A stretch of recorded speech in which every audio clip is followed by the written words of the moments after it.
મિત્રો આજે બીજી વેલ્થ ક્રિએટિંગ કંપનીની વાત કરીશું. આ કંપની છે ટીવીએસ મોટર્સ લિમિટેડ.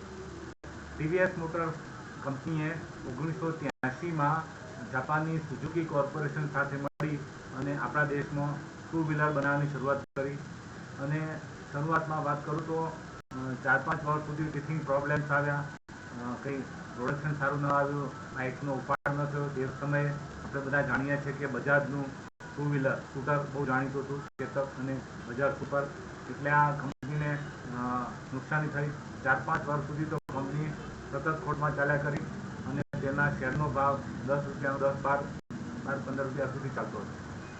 કંપની એ ધીરે ધીરે ટર્નરાઉન્ડ મેળવવાનું શરૂ કર્યું. થોડા વર્ષો પછી થોડો પ્રોફિટ આવવાનો શરૂ થયો, માર્કેટિંગ સારું થવા માંડ્યું, વેચાણ વધવા માંડ્યું.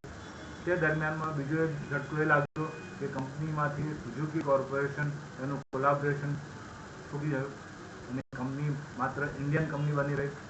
પછી કંપનીએ પોતાની જાતે R&D ઇન્ડિજિનિયસ ટેકનોલોજી ડેવલપ કરી અને પછી જે પ્રોગ્રેસ કરી એ જબરજસ્ત.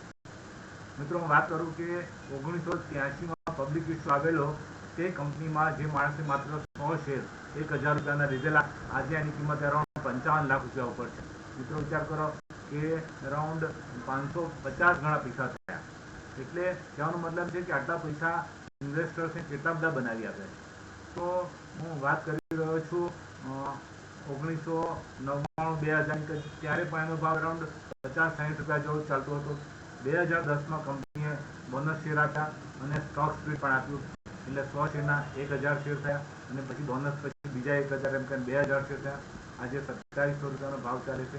મિત્રો એના જે ફંડામેન્ટલની વાત કરું તો માર્ચ 25માં એણે 44,000 કરોડનું ટર્નઓવર કરેલું હતું અને એનો પ્રોફિટ આવેલો 2232 કરોડ જેવો. અને એનું ઇક્વિટી કેપિટલ 47 કરોડનું હોવાથી એનો EPS પણ 47નો આવ્યો. હાલમાં કંપનીનું માર્કેટ કેપ અરાઉન્ડ 1,30,000 કરોડ જેવું છે અને કંપનીનો પ્રાઇસ અર્નિંગ રેશિયો 58 ચાલી રહ્યો છે. જે થોડો વધારે પડતો કહેવાય, પણ માર્કેટમાં જે ડિમાન્ડ છે ટુ વ્હીલર સેગમેન્ટની અને કંપનીએ પોતાનું EV પણ સેગમેન્ટ ચાલુ કર્યો છે.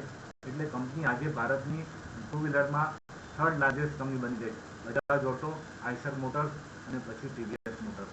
અને પ્લેયર તરીકે જોવા જઈએ તો એનો સારો હોલ્ડ છે અને એનો માર્કેટ શેર બી અરાઉન્ડ 33% જેવો છે અને અમુક સેગમેન્ટમાં તો ખૂબ જ સારું કામ કરી રહી છે. એટલે જે કહેવાય કે વેલ્થ ક્રિએશન છે, 40-45 વર્ષના ગાળામાં આટલા પૈસા બનાવી આપ્યા, એ તો ખૂબ જ અગત્યની વસ્તુ છે. અને જે ડિવિડન્ડ મળ્યું તો અલગ છે. આમ જે વેલ્થ ક્રિએટિંગ કંપનીઓની સિરીઝ છે એમાં બીજી કંપની છે કે જેણે ઇન્વેસ્ટર્સને છેલ્લા 40 વર્ષમાં આટલા પૈસા બનાવી આપ્યા. Thank you.